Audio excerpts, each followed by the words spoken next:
Do we have anyone who's thinking about questions? Otherwise, I'm just going to start firing away. Is that a hand? Could you go to a microphone for me? Jacob, I have a question for you. On a couple of our projects way back when, we were trying to use 4D a lot, trying to keep it consistent and live through the entire construction sequence meant that the superintendent had to spend a lot of time with either the BIM manager or the field engineer who's managing the process, which didn't really work because they have so much more else going on that they didn't want to be a part of the process. How did that work for you? So I'll let you know that it's not consistent on all our projects. It really depends on superintendent buy-in, how critical they think the process is.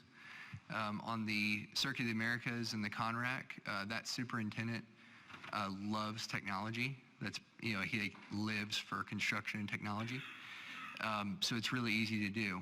On other projects where we had less superintendent buy-in, we kept the model level of development and really schedule the activities that we're tying the schedule to a real high level and just try to get as much benefit as we could.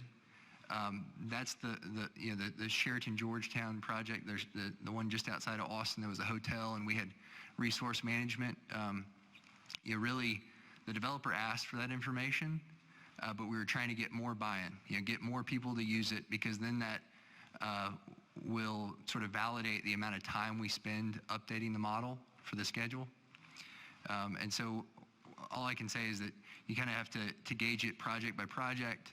And if you can find those teams that want to use it, focus your time on those projects. What about the types of schedules that you were maintaining? So let's say we get more buy-in across a company, right? Enterprise-wide. Everybody wants to do this as long as it's a BIM process. The duplication of the schedule, did you find that to be a tedious work? Can you define duplication of the schedule? Well, Primavera versus a 4D schedule, because you wouldn't really be able to visualize the detail inside of a Primavera schedule come into a 4D model. You don't have everything inside. Those tasks translate over to a 4D schedule. So the two schedules would be essentially different. So I'm not sure if you work for a software company. Construction. And now software. Okay. Well, the tool that we're using takes in the Primavera schedule directly. And so whatever my scheduler who sits right behind me wants to put into the model, we can put it into the model and we can visualize it and look at different activities in relation to the animation. So, gotcha. Thanks. All right. Nicely done. You didn't mention the name. I'll buy you a beer later.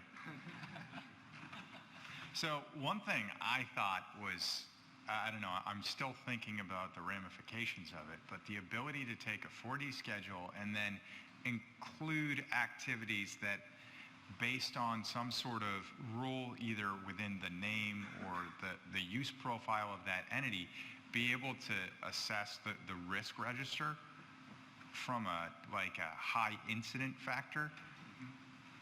That's like super exciting, because you think about the work that's going to go on every single day. You can start, instead of just having like area superintendents and general superintendents, you can start to look at where the high risk work is going on, or you can start looking at like the dollar value of the work that's going in place combined with the risk, combined with maybe even other metrics like the quality or need for architectural finish in that given area, to make sure that you have like a 5-day look ahead that's day by day, right? Am I the only one who's getting excited by this and having like a dashboard that could allow you to reassign staff based on that day's need for your project? Okay, maybe it's just me. So I think it's cool. Guys from Austin, what did you do that you were like, you know what? That was a really solid win. I mean, what was it? The resequencing of the tower cranes, so that you were demobbing and mobilizing the tower cranes at the same time, so you weren't literally sending a mobile crane back and forth to the job site. What's the thing that like feels like a real solid win, You nailed that, and you were like, I'm going home, I'm having a beer. We rocked this.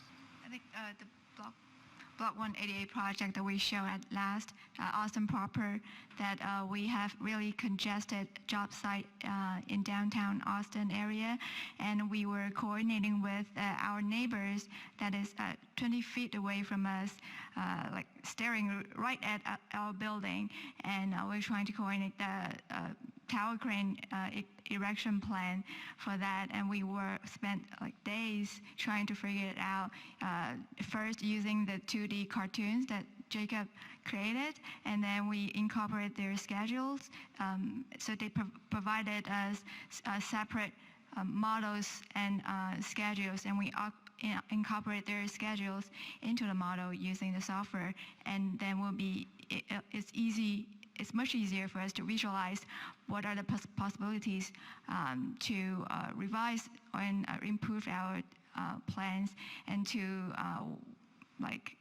work safely and efficiently with the building next door. What was the separation you guys had between those two cranes? So we have 20 feet between the buildings. So you had 20 feet between the buildings, and Yeah, then you had, and so looked like you had, one of their cranes had what, like a luffing? yep. So on it, and the one of other the, one of their cranes has a luffing jib, and so we originally planned to get either above or below both of their cranes. That was our strategy. Once we started to look at it, there was no way to do that. So either we were going to be underneath their lower crane and they hit us with our building, or we could be above their luffer and there's no crane supplier that can provide a crane that can freestand that high. So we went through it a bunch of different ways, and ultimately, talked to our safety department and our, equipment yard, and the question was, can we just ignore the luffing crane because it can get out of the way, and then use walkie-talkie, safety, planning and scheduling, and that's sort of the next step is, I got an email in the meeting from the project manager on the project 20 feet away. Hey man, can we get a schedule update? We want to see how, our delays with the city and your delays with the city impact this logistics plan. And I think that part is really cool. And I think that if we could get really more participation, we have a project next door that's Beck's project, and if we could get their 4D simulation, if we could have DPR's 4D simulation right next to us, then we could all just be push button, boom, here, let me see yours versus mine, and plan that way as opposed to sort of redoing work back and forth. That's pretty damn cool. The project's extra. I'm not being your hype man. I've been on projects with tower cranes. Yeah.